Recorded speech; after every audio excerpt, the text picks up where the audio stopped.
Salut les héroïnes, me voici enfin de retour et pour ce retour j'ai choisi de commencer en douceur en te faisant une vidéo courte pour te parler des personnes multipotentielles, aussi appelées personnes multipassionnées ou polymathes. Alors pourquoi parler de multipotentiels sur cette chaîne? Eh bien parce que beaucoup de hauts potentiels sont des personnes multipotentielles mais pas forcément l'inverse.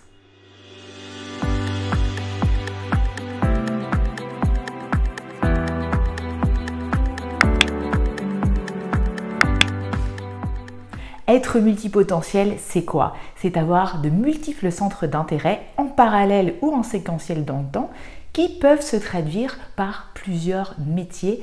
C'est le cas pour les personnes dites slasheuses. Mais c'est aussi une grande curiosité, une grande capacité d'apprentissage et notamment en autodidacte, une grande volonté de partager nos trouvailles et surtout une grande créativité, une capacité à faire des liens et des associations entre des sujets très différents, à faire des ponts là où les autres voient des murs. Et rien de mieux pour illustrer le profil des multipotentiels que mon ami la pieuvre ou le poulpe qui fait partie de la famille des céphalopodes et dont le nom vient du grec polypus qui signifie plusieurs pieds.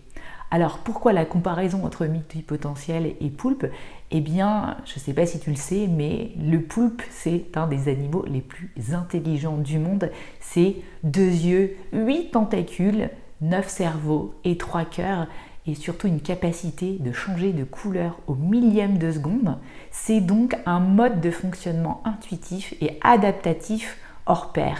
Et si tu veux en savoir plus sur ton quotient intuitif, donc une autre forme de QI, je te recommande le livre de Christophe Hague, qui est docteur en comportement organisationnel et qui s'appelle La poulpe attitude. Cette comparaison avec le poulpe vient aussi nous rappeler que ce n'est pas être multipotentiel une énième étiquette, rentrer dans une case, que ça ne nous définit pas. En effet, le poulpe explore différentes choses du bout de ses tentacules, mais c'est une entité à part entière et c'est pour nous rappeler que nous sommes la somme des choses qui nous animent. Pour les personnes multipotentielles, donc, tout semble être important au même niveau, c'est pour ça qu'en général les choix sont difficiles et le regard que porte la société aujourd'hui sur ces multipotentialistes est parfois très dur. On leur dit qu'ils sont experts en tout mais bons en rien, qu'ils sont instables et parfois même le regard des multipotentiels sur eux-mêmes est aussi très exigeant.